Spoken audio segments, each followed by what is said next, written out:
అంటే ఈ పరిశుద్ధాత్మలోను అంటే అది బొమ్మ, అగ్నితోను అనేది బొరుసు. అంటే దాని అర్థం ఏమిటి అని అంటే, దేవుడు క్రీస్తు ప్రభువు వారు రక్షించువాడు అంటే నీతిమంతుడు.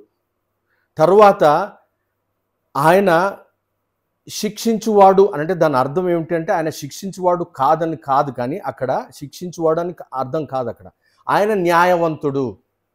అంటే న్యాయవంతుడు అని అంటే ఉపయోగకరమైనవి కొట్లలో వేస్తాడు న్యాయవంతుడు. మరి చెత్తను కూడా తీసుకెళ్ళి కొట్లలో వేస్తాడా న్యాయవంతుడు?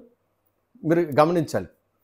ఒకవేళ ఒక లాజిక్ కానీ న్యాయం కానీ మీరు అప్లై చేస్తే, ఆ ఎత్తేవాడంట ముందు గోధుమలను ఎత్తుతాడంట, గోధుమలను కొట్లలో వేస్తాడంట. మరి చెత్తను ఆ పొట్టును కూడా కొట్లలో వేయచ్చు కదా. మరి పరిశుద్ధాత్మ బాప్తిస్మము ఇక్కడ అన్నప్పుడు, అగ్ని బాప్తిస్మము అన్నప్పుడు